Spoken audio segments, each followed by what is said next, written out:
This week, we cover the 1987 film Near Dark, where a Midwestern farm boy reluctantly becomes a member of the undead when a girl he meets turns out to be a part of a band of southern vampires who roam the highways in stolen cars. Part of this initiation includes a bloody assault on a hick bar. All right, witches, strap in, because if you haven't put this together yet, this movie is about to get spoiled. So get ready. I'm Emily, and I had a very unremarkable week, except for the fact that my 3D printer finally arrived, that I got my husband for Father's Day, that is 100% for me. Yes. Oh my god, it's amazing. Did it. Hello, I am Blaine. And I got rejected by HearseHub.com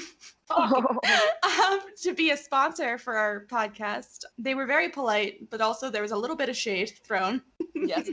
Hi, everybody. I'm Stephanie, and I got a tattoo of a bat this week on my knee, and his name is Bartholomew. I'm now having a bit of an allergic reaction, as is typical of me. And you're gorgeous. Oh, thank you. Yeah, and he's beautiful, by the way. I want to start out with, I have a lot of fun facts, you guys. I'm so excited. Because this movie is full of fun facts, but not a lot of fun for me. It is so and almost no facts.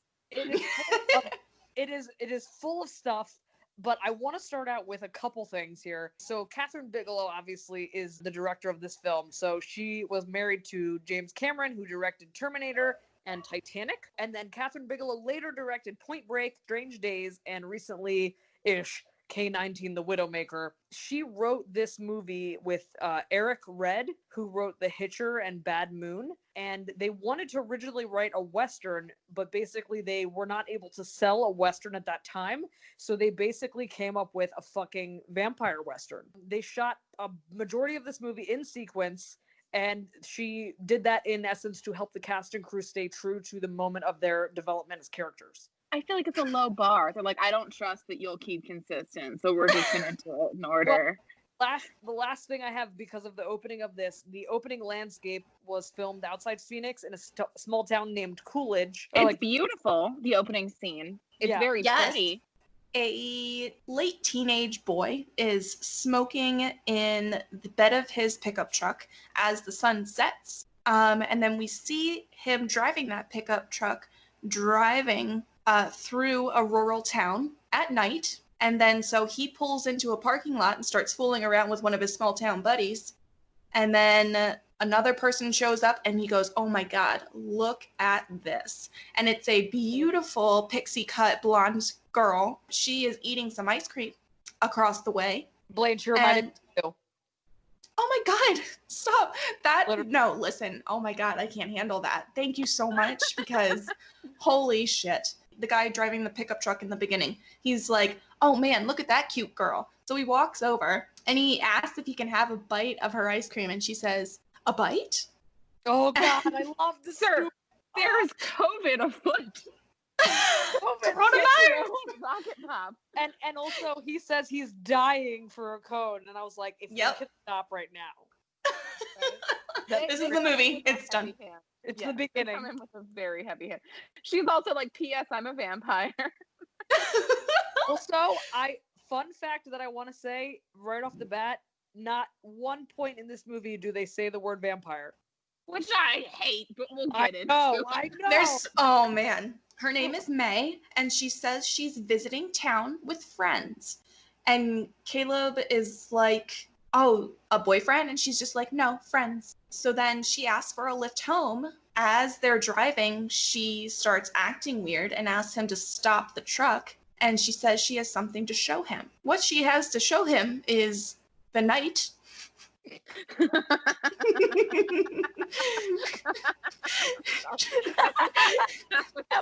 laugh kills me. The night. And she's like completely enamored with her surroundings. She says to listen hard, and he's like, no, it's okay, I'm just gonna like force a kiss on you. He's not listening hard, but something is definitely hard. Ooh, yeah. Oh, and also one other thing, she said she's staying at a trailer park down by the highway, and I said, not as good as a van down by the river. So like he's not listening to her, and she says she's like, you see that star right there? I'll still be here in a million years when it comes to Earth. He hasn't met any girls like her, he says, and she's like, you sure haven't. Also, now he's taking her to a place that she doesn't know, which I'm also like, date rape? Yes. Rape? Oh my God. I literally wrote at any point in this movie what the date rape is going on here. Yeah, exactly. He also like proceeds to hog tie her at the location. Right? So that's fun. But like never go to a second location with a Caleb. Let's just get that out there. Okay, I'll be honest. I think I know like 2 Calebs. One is good, one is bad. So I'm 50-50 split here. Yeah. Right down the It's a mixed don't bag. risk it. Don't go. And Don't also, go when he does lasso her, he says, "You're pretty strong," and she says, "Stronger than you." And I was like, yes. Get it? So yeah, the location he ends up taking her to is basically his farm, and he wants to show her a horse, and the horse gets spooked because she's not human, and so he is like, oh gosh, whatever, and so like first of all, when he gets to this location, he hops out of the truck with a rope, and I'm like, fuck this. And I'm thinking fucking Caleb is just the beginning, like, guy where she ends up killing him, and whoops, she's a vampire, and then, like, it's all about her. But no, we're stuck with this motherfucker. Can I ask a question before? Have either of you ever seen this? No. Okay, so I just want to preface this by saying I've seen this movie probably about 20 times, so I'm coming at it from an angle of like the things that bothered me initially.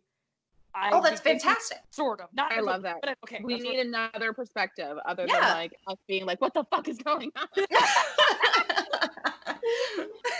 So yeah, he ends up lassoing her, and then like they make out, and she pulls away, and she's like, what time is it?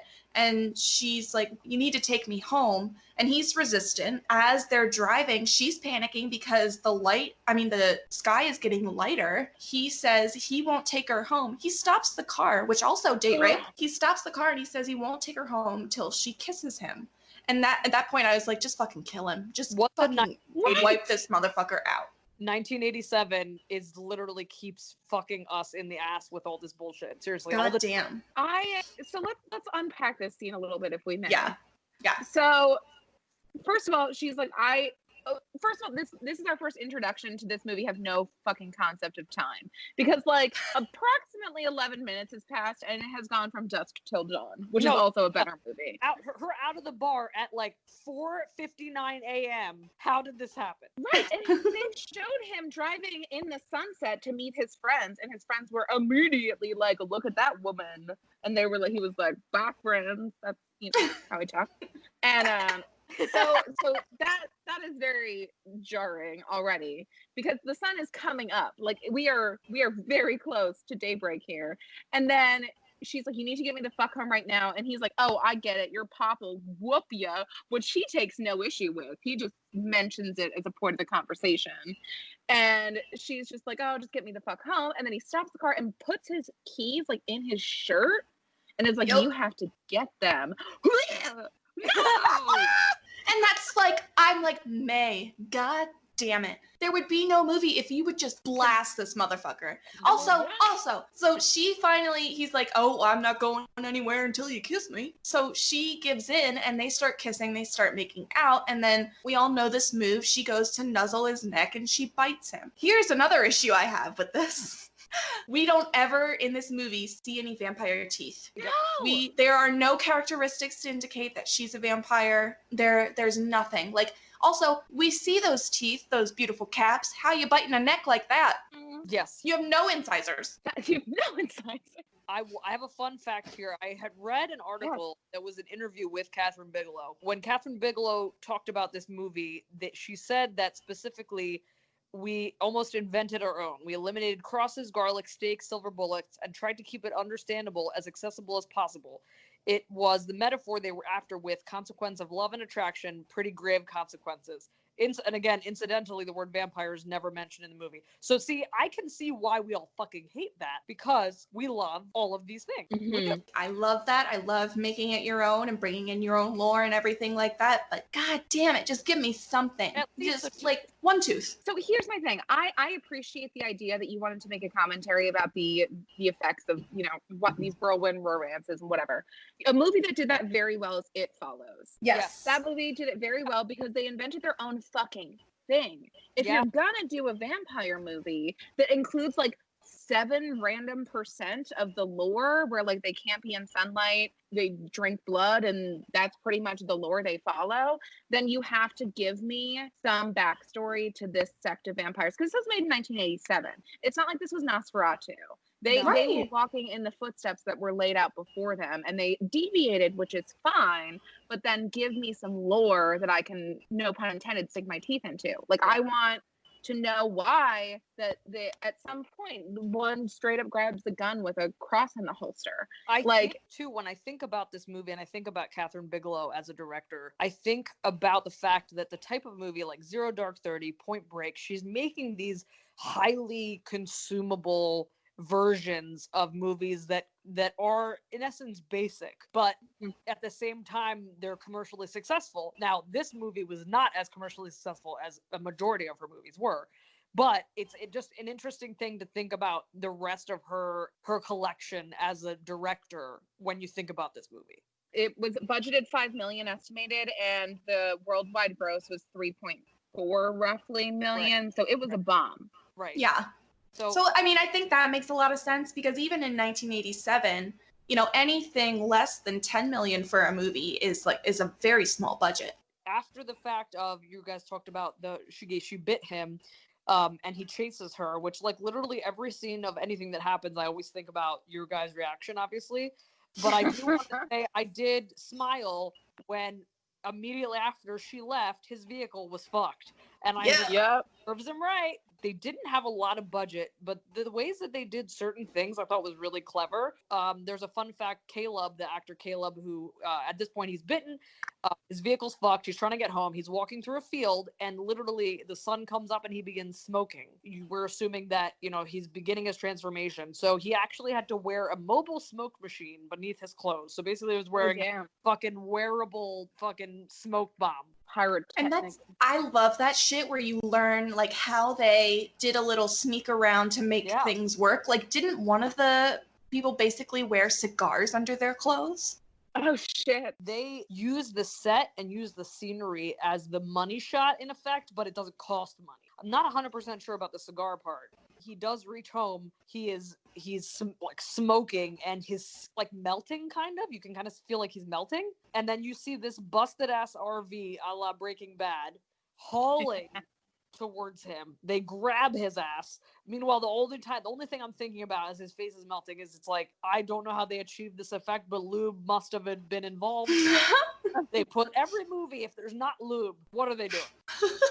Yeah, there's got to be an excessive amount of lube in this film. Honestly, if not only for other reasons. I don't know. I just want to fuck everybody in this movie. Not. So, Caleb is getting snatched up in the RV. We see that his dad, who is a veterinarian, and his very young sister, Sarah, are watching all of this happen. And I swear to God, like, I don't know why, but that whole story of, like, his sister and dad, like, just, I almost bawled. Yeah. I don't know why. Oh, I literally every time. What did he do to deserve these two people? Yeah, I agree. He clearly doesn't. No. Because he never, like, I know that you're supposed, he's our main character, arguably. So I get that you're supposed to not hate him, but there's no point in which he's redeemed to me in this movie. Like, the only character I like is Sarah. Yes, the whole time I'm just like, you're not getting redeemed for like sexually assaulting a girl that you met 12 minutes before and had in an isolated location. That still happened, man. The whole, like, I know you're supposed to forget that, and you're supposed to just like, oh, he was romantic and not at all creepy. But the whole time I was like, I'm rooting against you. If you died right now, I'd be okay with that. Weird that in all of these movies, we're so easily supposed to think that like that's a normal interaction. Right. And the way that they play it, they make it seem so simple. Like, wow, okay, that's normal. Is this normal? That's rape culture.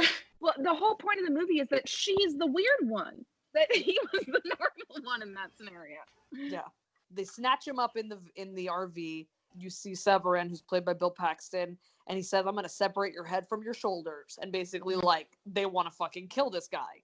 You see this whole group of people. Everybody's kind of dirty and it's dark. You can't really see much. And you basically get introduced to all these people. They don't know yet that he's been bitten, like the ragtag group of vampires. They don't know yet because she has to, like, at one point yell, like, "You can't kill him. He's been bitten." Why did they pick him up? I think because May, like, exposed herself as a vampire to him. Okay, that makes sense. They pull into that, like, kind of that bunker / depot for the RV to go into. And then May immediately, as they're pointing a gun at his head, she puts herself on top of him and says, "You're going to have to go through me." Because it's, again, this thing of, like, you're not in love with this person, but I guess she turned him. So she's, like, has that relationship now from that. This is who she has chosen as an eternal partner. Eternal. In, like, 7 minutes. That's how you know that she was made a vampire way back when she didn't have any decisions to make for herself. Yep. I didn't even think about that. Fun fact again, Kathryn Bigelow challenged the actors to create blackouts in various conditions. So, for example, the Winnebago is the first one we're seeing, and there's many other moments throughout the movie. So they treated it like a military maneuver, and they would put them in, like, complete darkness to get them used to that feeling before they started filming this. Really, you can totally see how Kathryn Bigelow went from this kind of movie to doing military films. Oh, yeah. Yeah. Also, does anybody have the numbers for Bill Paxton's back surgery after this? Because, you know, he carried the entire film. I was like, what? That's the fucking quote. That's the You are quote. fucking Blaine. Okay, I know I say this a lot, but marry me? I believe everything you say, literally I everything. know. I was like, oh no. When we meet the family, this literally looks like if a bunch of people that lived in a sewer came out together simultaneously and jumped into an RV. Here's the thing. I don't understand how not a single one of them, they're constantly staying at motels and shit. How are they not showering? I understand. You can totally be a clean vampire. You don't even have to do it every day. Once a month, maybe once a stop would be great. Have you washed your hands lately? And also, Because there's blood under their fingernails, which is they look like fucking chimney sweeps. Literally. There's a few redeeming qualities about this film, but I did love that they approached vampires as not the elite in this movie.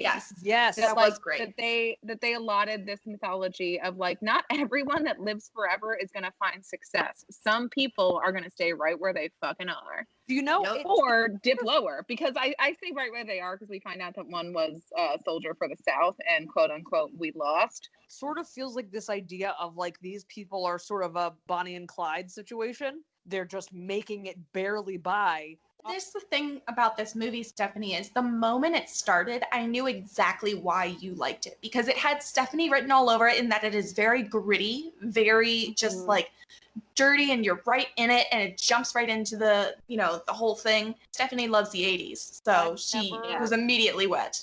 So we meet Jesse Hooker, who is the dad, basically. I'm calling him the daddy. Yep. Severin is Bill Paxton, who is the bad boy. Homer, who is a little boy who we learn later is this brother of May. He comes up to Caleb as Caleb is injured, as everybody's doing their, like, meet and greet with him, where they beat the shit out of him, like, one at a time.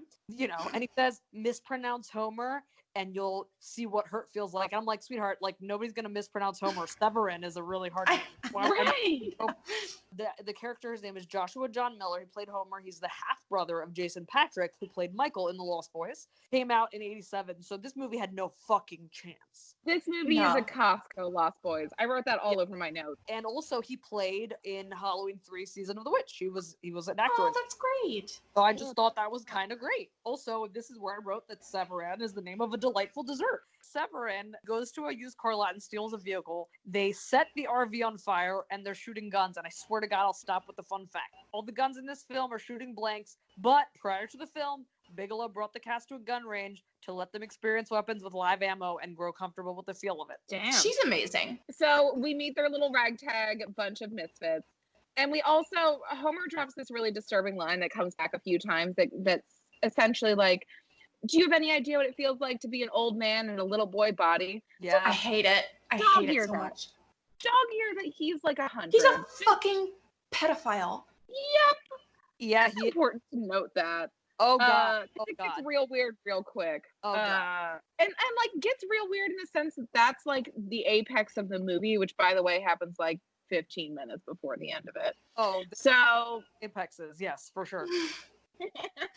Climax. I didn't want to say climax in this group because I knew it would get crazy. Well, what?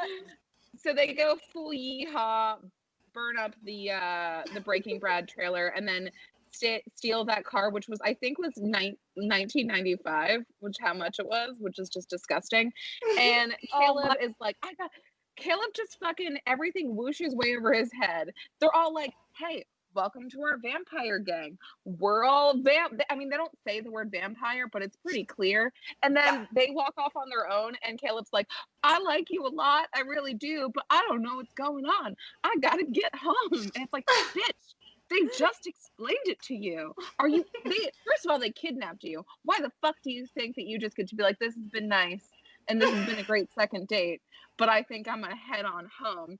And May, which I do love this moment where she's like, all right, but you're not getting far. Like, bitch, bye-bye. Because he doesn't realize yet that he needs to eat blood. So and there's something, I'm so sorry to bust in.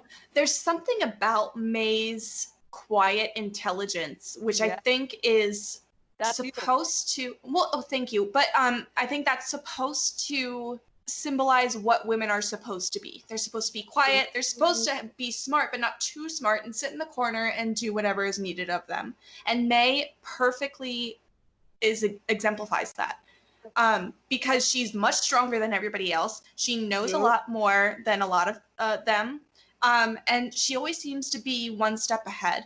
Yeah. So like just the quiet intelligence of her is just astounding. And I think, thinking back on it, I think it's my favorite part of the movie, because it's also very much like, it's deliberate in that she's not given a whole lot of screen time after that.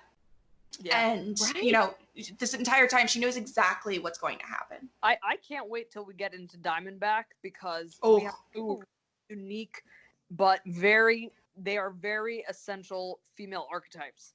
The one is she's just such a fucking hot sidekick. Yeah, but like also very much a mom.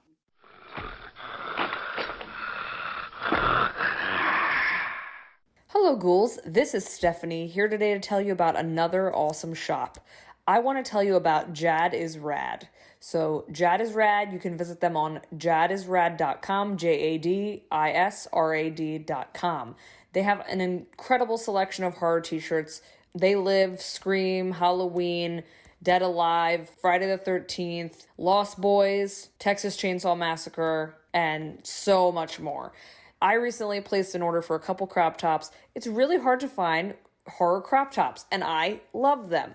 Fun fact and thing to note, order a size up if you want a little bit of stretch. These shirts are really well made, but they don't have a ton of stretch. Jad is Rad has tote bags, stickers, masks, pinboards, patches, hats, enamel pins, dab mats, coasters, banners, accessories, t-shirts for pets, kids, adults, you name it, they've got it. They sent a really cool collection of stickers along with my order, which was shipped promptly and was absolutely amazing. So Caleb is like, first of all, he's acting like he's appendicitis. He's like clutching his gallbladder while like shuffling through the streets. And then he makes it to the bus station and he's like, how much to get back to my rinky dink hometown? And the guy's like, I don't know where the fuck that is. And then he says like a closer town. It's in Oklahoma. And they were like, that's $14, which is fucking laughable. So I know, right? Like, I only have $11 because this is when people carried cash. And then he goes to a vending machine and produces a quarter, which he previously did not have 11 seconds ago. You had which is 11.25, sir. That could have changed. Right. He could have been like, oh, okay, you're even closer. But no, he was like, I'm saving my change for a candy bar. Because he's obviously experiencing hunger. He just doesn't understand what kind of hunger it is. So he bites the chocolate bar, doesn't go well, and then some fucking bastard cop comes up behind him and is like, what's wrong with your fucking face? Wait, I want you to repeat the thing about the cop, but I want to say, after he gets the candy, what is the first thing I thought? I wouldn't do that if I were you. I can't eat chips. I love chips. I love chips. Everything is what we do in the shadows. That's what this podcast Yeah, is. that's all it is. It's a what we do in the shadows podcast, which I'm here for. Do the cop again. Oh yeah, so this cop bastard comes up to him and he's like, "What's wrong with you?" And he's like, "Oh, I'm just trying to get home. I have 11 and I need 14, which quick math, I need $3 more if you don't count the quarter that I just squandered on a Twix." And so the cop inexplicably has a bloody hand, and he like takes him for interrogation because he seems like he's strung out and like coming down off of something. Mm-hmm. So, which by the way is not a reason to get arrested. Nope. Do not let them take you on that premise. Nope. Not A cab, motherfucker. I love how he literally is like, well, what about this? And he pulls out his badge, and I'm like, what the fuck about it? Like, What about it? I also have metal objects. Might as well be your What dick. about- It's worth nothing. But shit. So he keeps asking because he continues because the caucasity. He's like, "All right, cop, can I have $3 then?" And he's like, "What do you want, son?" And he's like, "Nothing. I just don't feel good." And the cop then gives him $3 because he's white. In reality, if this were a black man, he would be in fucking jail, and He'd it be would dead. We meet our first person of color in the police station getting fingerprinted. So that's fun. He then gets on the bus, which was so imperative, and then on the bus starts vomiting. Immediately. Immediately. Like, read the room, man. So he starts vomiting blood, or not blood, lube. And he like shuffles off the bus in his nice little cowboy boots and somehow makes it the whole way back to May.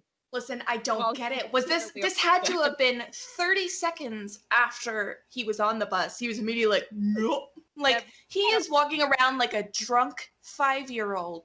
Like, I want to do this. It's really important that I do this. Oh, no. What was your plan getting off the bus? Unless they kicked you off, wouldn't it just be better to like hide in the back and puke a whole way? I got food poisoning from a Boston market in New York City one time, and I puked and shitted the whole way back on the megabus, but I made it. Yeah, because those things have toilets. Just hole yourself up in there, friend. She finds Meg. She finds him. Why does he get to drink her blood? Because she's a vampire. I saw this whole, like, he needs to drink, so she's like, cool, it's fine, I fed, so you can, like, have some of my blood. I saw this as, like, an interview with a vampire type deal. Exactly like Okay. when Brad Pitt gets to drink from Lestat. Fucking vampires. They're the horniest motherfuckers in the monster biz. That and Stephanie. Yes. So he found May. She feeds him. We kind of get that lore, but back at his house, his sister and his dad are freaking out. They clearly love him. And Emily, this is when they're at the cops. They go to the cop and they're doing what cops do, which is being very blasé about it. Like, oh, he's missing. Well, I mean, whatever. We're really busy. What do you want me to say? Yes, it sucks. Coffee. Yeah, he must be a runaway. Whatever. And then we see our first person of color getting fingerprinted. That's great. Mm-hmm. And but they go out looking for him on their own. They make flyers, and you kind of fall in love with them, even though they're very much a fleeting glimpse in this movie.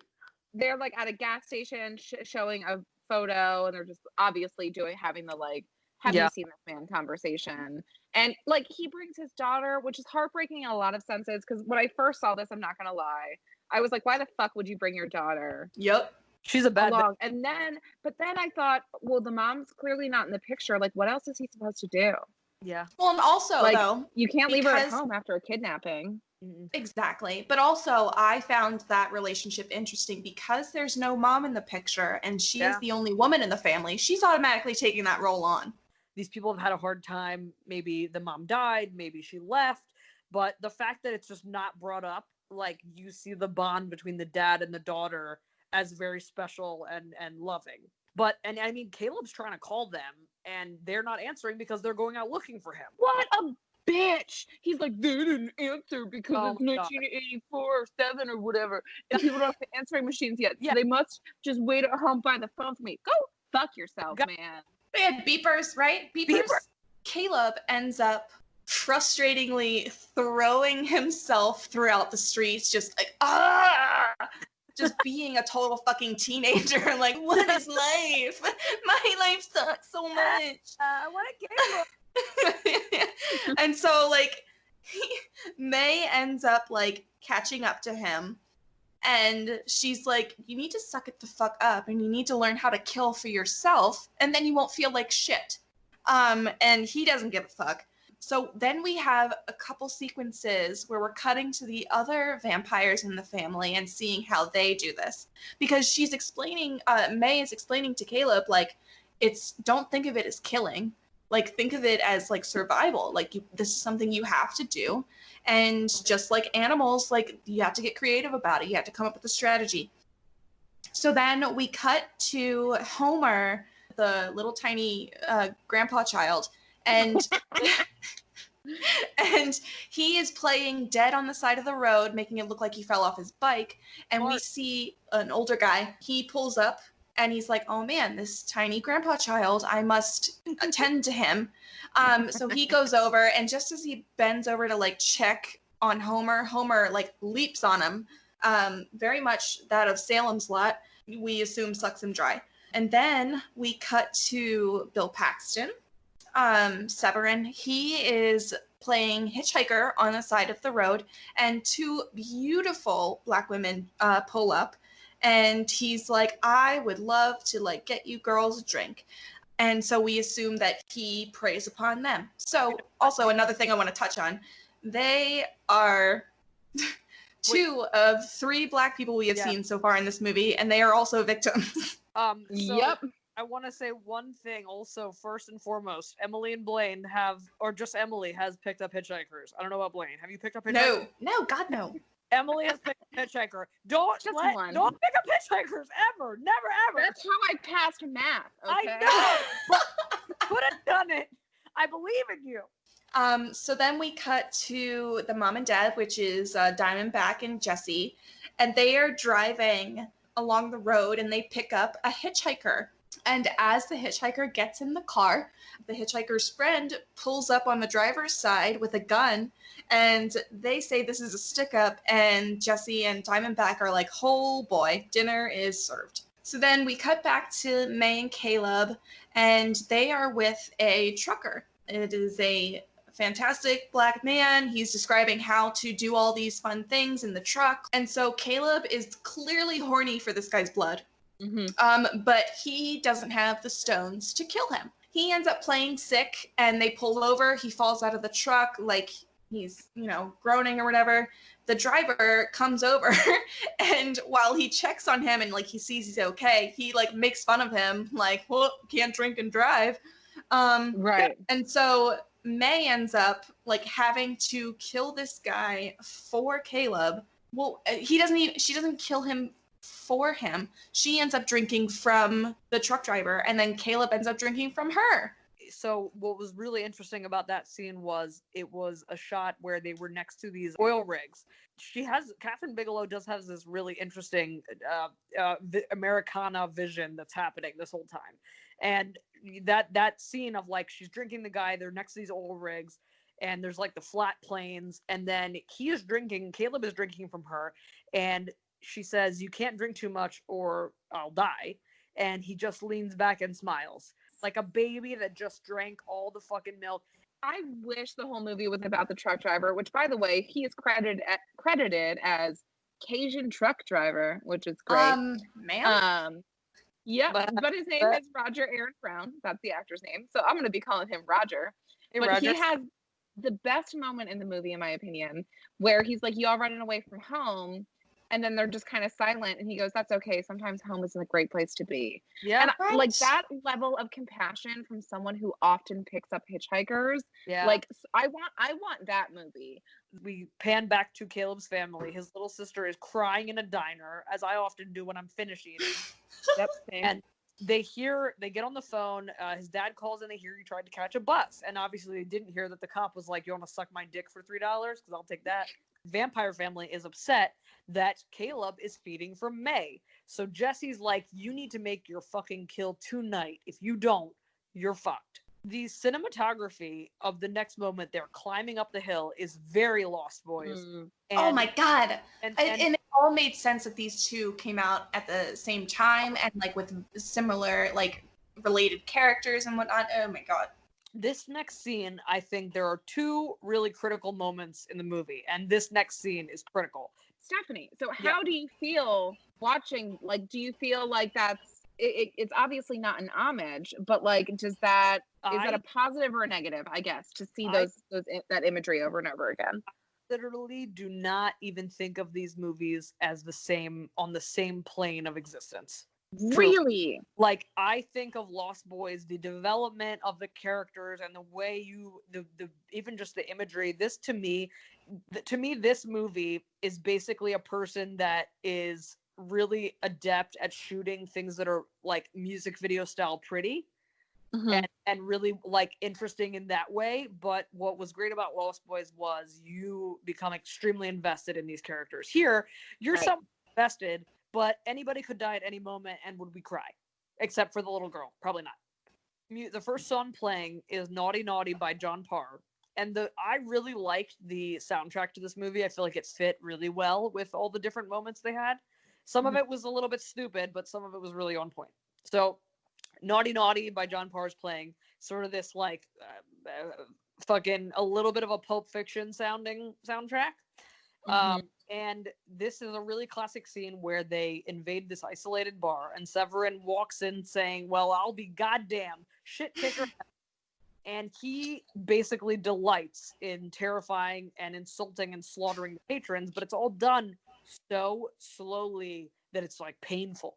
It's gorgeous. This is my favorite scene in the whole fucking movie. Also, the way the family just like walks into the bar is like how all the college girls wanted to look like walking into their local pub. When in reality, they all looked like Homer. He's just one step away from sitting on another person's shoulders and being like, "Yes, I'm an adult man." And the rest of the brood, Diamondback, Homer, May and Caleb are sitting at a table, and Severin's just walking around taunting everybody.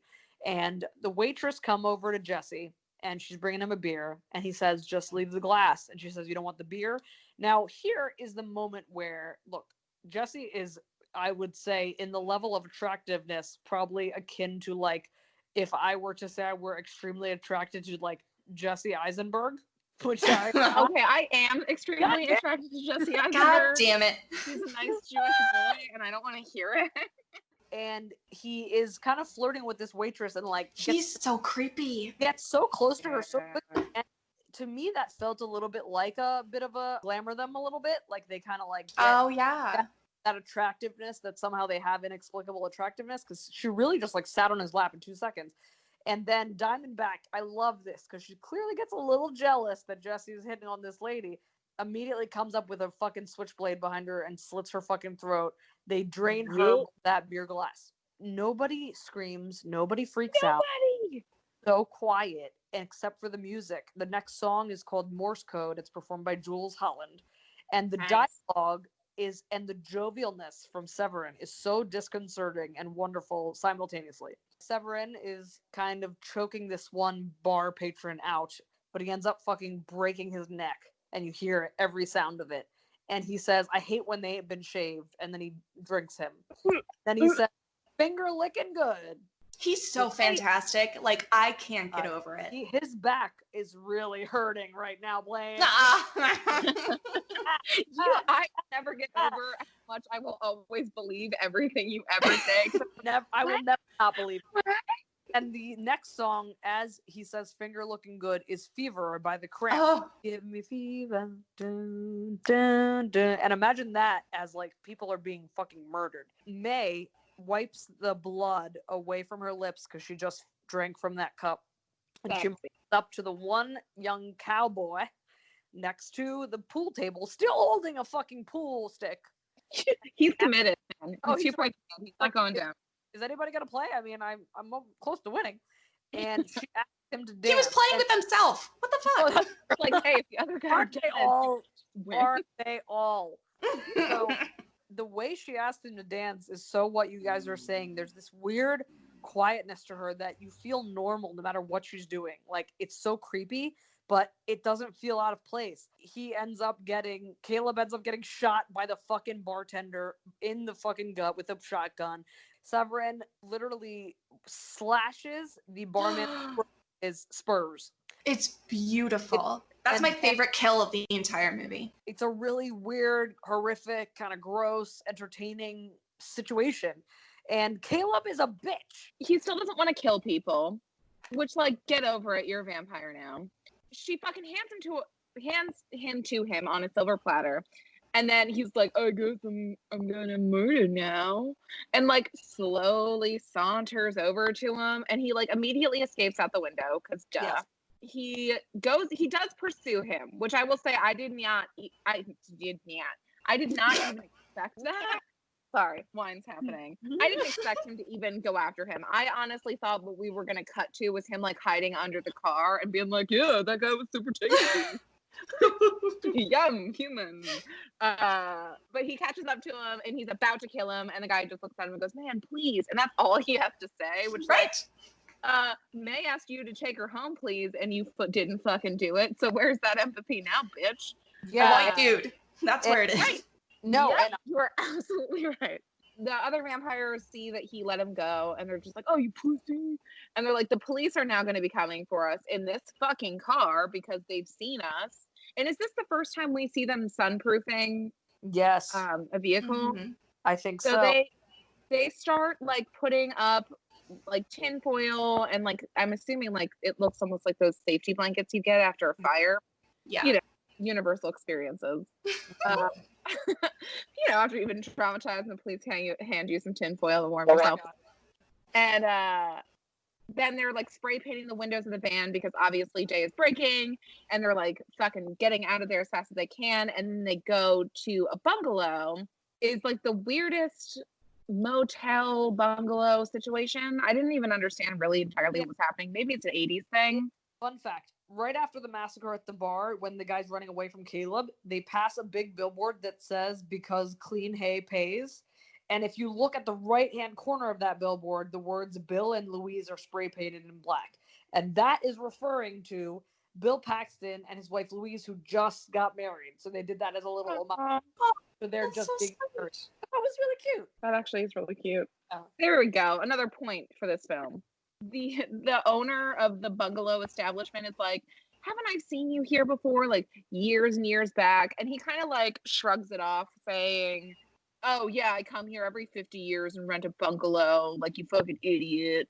And then, like, goes on his merry way. And then you see all the vampires, like, sleeping in cuddle puddles in the bungalow that they've just rented. So they're in their motel, they're sleeping, and then there's a banging at the motel door. And so you're like, oh no, who could it be? I honestly thought it was the motel owner, like, hey, can I ask you a couple questions?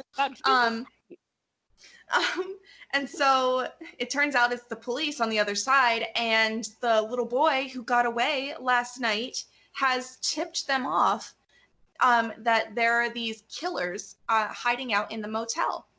So what happens is everybody, somehow they have all of this artillery.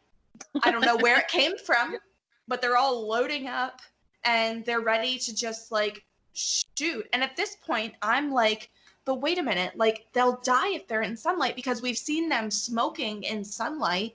So I'm like, you shoot one shot and you're dead. So, like, the first shot that Severin fires, and he hits a cop and kills them right outside the door. Like, the sunlight comes in and Severin catches on fire, and I'm like, well, shit, Bill Paxton didn't last long. What's the point of this movie now?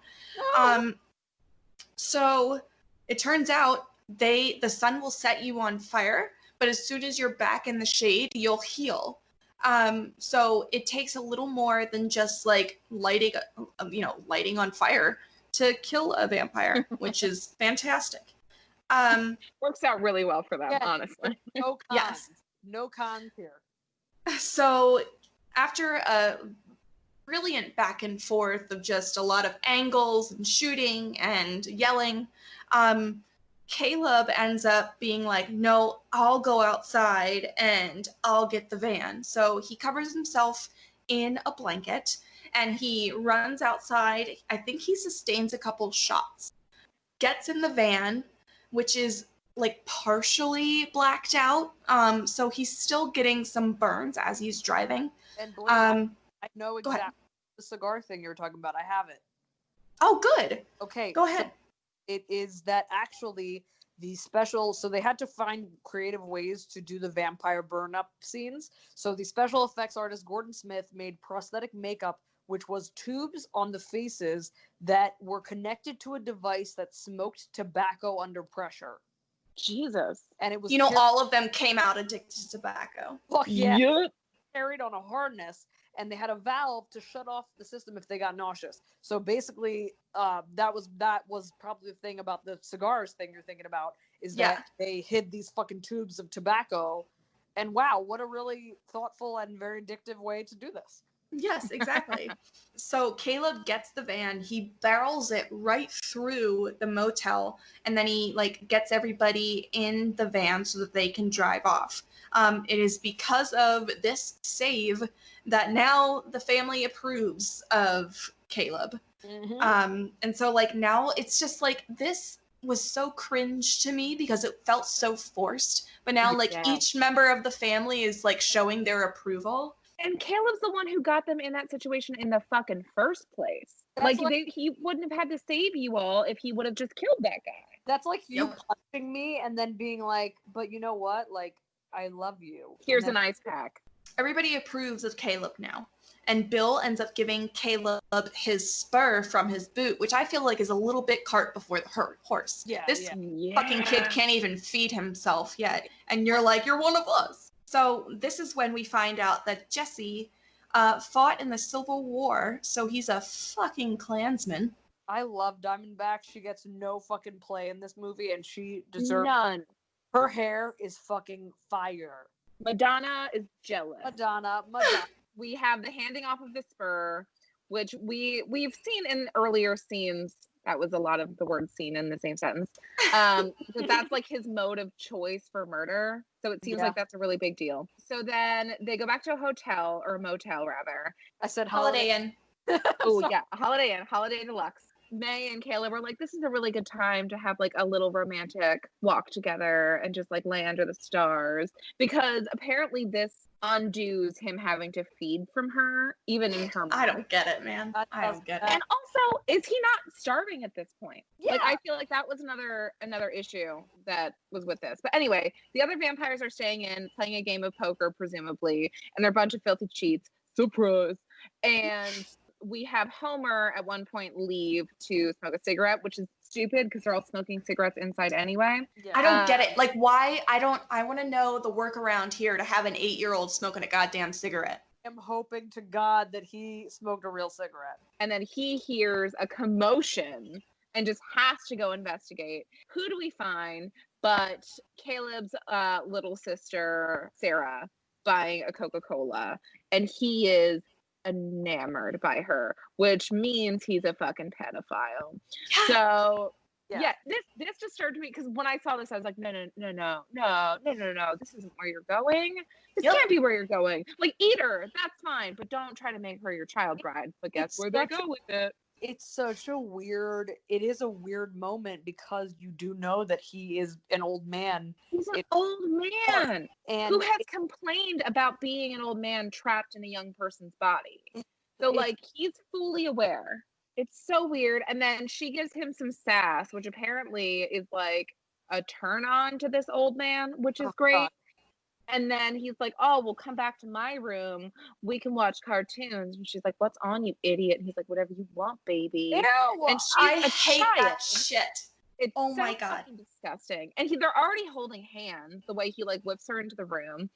And he's like, everybody, I want to introduce you to my new girlfriend. I don't think he says my new girlfriend, but that tone is very clear. Yes. You should meet Sarah. And then they go to the TV, and then he's nervous and flustered around her, which is also really disgusting. He's trying to clean the dust off the television.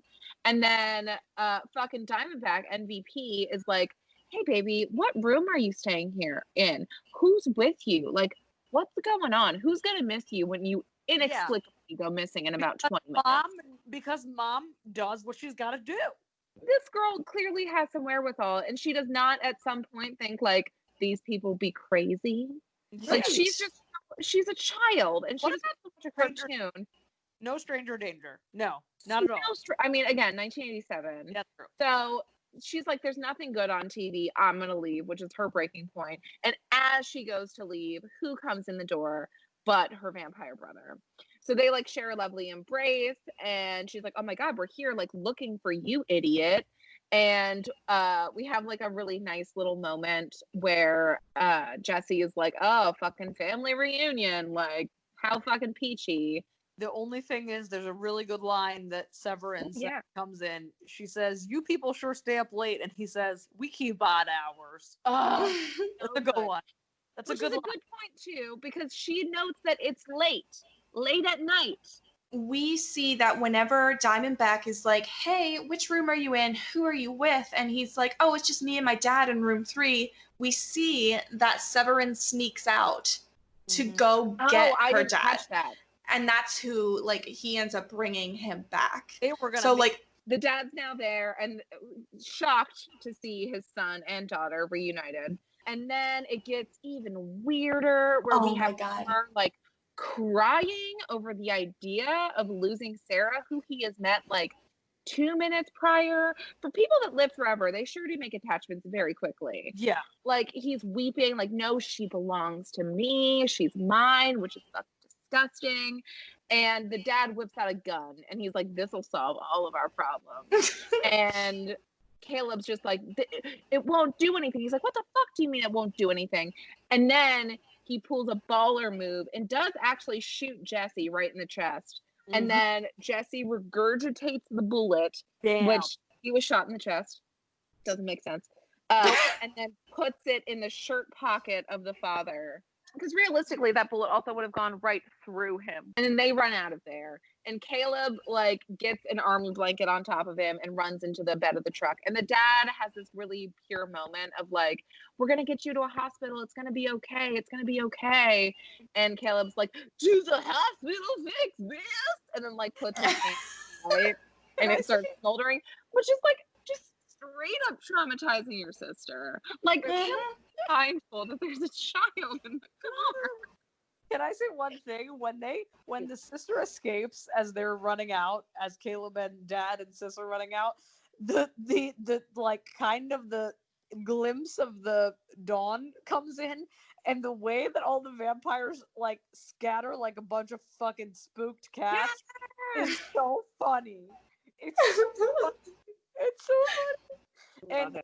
And with the thing with the when he's in the truck with his dad, he asks him if he has the transfusion purse and but what I love in that moment and what I love about his dad is that literally this dad, so he takes him to, not to get ahead of it, but he takes him home and really quickly he just gives him a transfusion with his dad's blood. That's something I want to break down later. Oh yeah. Yeah. I have a theory there, but what I really like about the dad in this moment is this dad is not questioning all this insanity that he's just witnessed. He's not mad. He just wants to help him. Exactly, which is so beautiful. Loved it so much. I was like, you know what? Even in Lost Boys, when the mom is like freaking out, but obviously she's like, "Why are you on drugs? Like, what is happening?" Right. This dad, he is just it's just a really nice moment. And just to get into this, I want to hear everybody's theory, but my theory, which is eventually proved wrong, was that because he never fed other than on his maker, maybe that's how he's able to be returned. But it doesn't work then, because we find out later what happens later. So what do you? I just think it's some bullshit lore. That like a blood transfusion, because what is a blood transfusion but getting someone else's blood, which is what vampires already do. It's exactly just giving someone else's blood a different way. Maybe it's as simple as that. Maybe they just were like, well, he's not drinking it, he's not killing someone's giving it. I don't know. Willingly. Negative 1,000 points to Vampire House. I hate that this is a cure. I hate that there is a cure. If there's ever a cure in vampire lore, I prefer it to be that when, like, the Archangel vampire, like the first one that turned everybody, gets killed, and everyone else returns to normal. That's the only one I'll subscribe to. Other than that, it's bullshit. I like the Blade version because you have to work so goddamn hard at it. Yeah. It's a lot of Liam, work. what are your thoughts as a vamp lover? Yeah. Well, and that's exactly my concern too. I'm like, it doesn't really fucking matter how you give him the blood. He's still gonna be a fucking vampire. And also, like, I don't know how blood transfusions work, but I'm like, there is still a chance that Dad now becomes a vampire. And like, what the fuck are we all doing? Also, Dad's a veterinarian. He is a veterinarian on farms. How often do you think he does fucking blood transfusions on cows? Never. Contrary to popular belief, too, just because you're someone's parent does not mean you have the same blood type. So that blood transfusion could have also killed him. But yeah, so it shouldn't work at all. But there is a such thing as blood types. Well, and it's so funny to say, like, but science in a vampire movie, but literally science. So he's fucking cured. And all of a sudden, we're in the scene where we're back to family dinners, and Caleb looks like piggyback ride. Less of a shit because he's like dressed nicely and he's sitting there and he's like, I'll read you a story, Sarah, instead of the dad. And I'm like, okay, so I bet he's still a shit. That's his becoming a man. They hear a sound outside and it's kind of just like a weird swinging noise maybe. And we see May and they hug and she's like freaked out because he's warm. And all of a sudden she fucking runs the fuck away. He goes back in the house and sees that Sarah is now missing. To me, this is the moment where they're basically showing you that somehow this journey has brought Caleb into manhood, because he finally saddles up and he fucking puts on his hat and he's going downtown to face the vamps in a high midnight climax on a deserted town street. And Severin and him are the first ones at bat. And also Severin has a line that he says something that I'm like, I also want someone to knock my tonsils out of my asshole. And he says, I'm going to knock your tonsils out of your asshole. And I was like, get it. Yes, please. Thank you, Daddy. Yes, Daddy, take it. And then he fucking Caleb. You know what, Caleb? Enough people have fucking died because of you. He stops a trucker who then gets, in Emily's words, murdered by in the head. And then Caleb gets in the truck, yeehaws, and fucking hits Severin with the truck. Severin is totes fine, but the blood effects are great on his face. Oh my god, the makeup effects, and I love that all of the effects were practical. Yes. It's absolutely gorgeous. I love it. I think it was like an interesting, the way that she plays with like how dark everything is, and then the darkness and the thickness of the blood on his face. I thought it was great. And he pulls, so Severin's like climbing up the truck, Caleb's driving it. He pulls the guts out of all the truck because like, this is sort of this superhuman strength, I'm guessing here. Yeah. And then he jackknifes it. Which I believe is what the Cajun trucker was explaining to him how to do earlier in the movie. Oh my god! Yes. Okay, yeah, that's what the trucker was talking about whenever they were there, and Caleb was just horny for this guy. He was explaining how to jackknife and do all these different things. So when Caleb finally does that with Severin on the hood, he's like, oh shit, I learned this when I was comatose. That's great. As Severin is dead, we see the spur fall off, and like the cinematographic little look of it like jangling on the ground. And we then see Jesse, Diamondback, Homer, and May are there. Sarah is in the car, and with Homer, which is so disgusting. I can't. It reminds me of the intro to Teeth. That's gross. I don't like it. What I really liked about this scene, though, is I was thinking of this scene as like this couple, Jesse and Diamondback, that have been together for like decades and basically raised a quote family, and they're standing in front of a station wagon. And Diamondback is really motherly, but then in the next scene throws a fucking dagger at Jesse's throat, meaning to kill Caleb, and he just pulls it out. And it's great. So Homer is keeping Sarah in the back of the car, and the intimacy and the closeness that he is trying to fake with her is just so fucking creepy. It makes my skin crawl. Sarah ends up beating Homer away, and she gets out, runs to Caleb, and Caleb runs off with her. Diamondback actually allows them to get a head start. So then the family gets in the car and drives after them. They snatch Sarah back up, and May, who's in the back of the car with Sarah, actually busts out the window with Sarah and like runs toward Caleb with her. Homer then gets out of the car and tries to run after Sarah, just raw dog. He doesn't have a blanket. He doesn't have anything keeping him safe. And so he eventually burns up and blows up, which I guess is how vampires die in this goddamn movie. We see Jesse and Diamondback. They turn back around and they are driving like 12 miles per hour and are catching on fire as they're driving, not even like directly toward Caleb. And so then their car catches on fire and they blow up as well. So, Jesus Christ. So then we cut to Caleb. Diamondback, and you get a close-up of her mouth, and she whispers, "Fun times." Here's the thing I just can't fucking stand about this part is you have lived how long, and this is where you call it quits? Right. This is when you're just like, oh, well, it's been a good run. It's a problematic scene at best. Is this fucking 8-year-old girl worth it? No, she's not. Also, as the viewer, you have invested an hour and 28 minutes and 5 seconds into the movie at this point. You have not seen a single vampire die, and then you see all of them die. You've seen them go through so much. Like, they have been, like, yeah, they've been stabbed, they've been shot, they've been caught on fire this entire goddamn movie. And then for some reason, in the last 5 seconds of the movie, that's when they blow up. They've had enough sun. That's it. That's it. SPF bajillion is out. Oh, God. Because it begs you to ask the question. Actually, it begs you to not ask the question, frankly. Of were they the only ones? Because you're supposed to leave this movie feeling like, cool, they conquered the vampires. But you have just been introduced to the idea that in this universe they exist. Yes. So that problem's not going away, baby.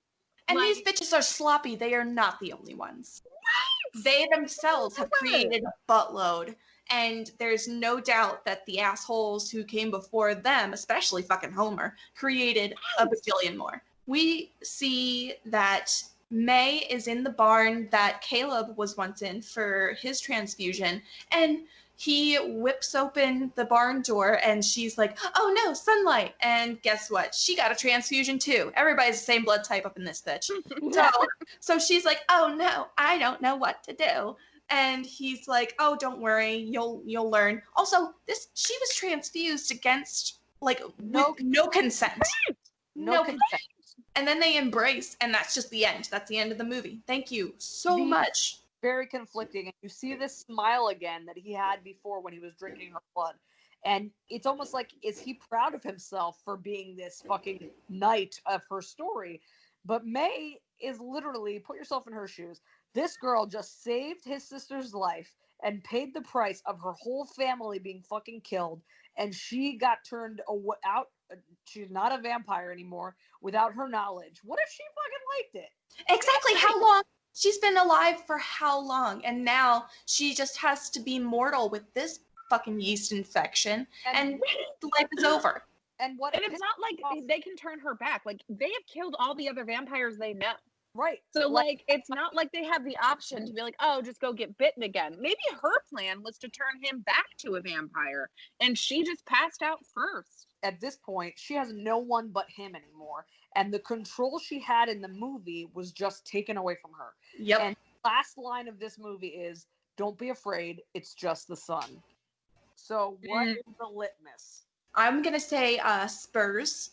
2 Spurs. Here's the thing. It failed all of my tests. It did not pass the Bechdel test. It was terrible to people of color. There was no queer representation.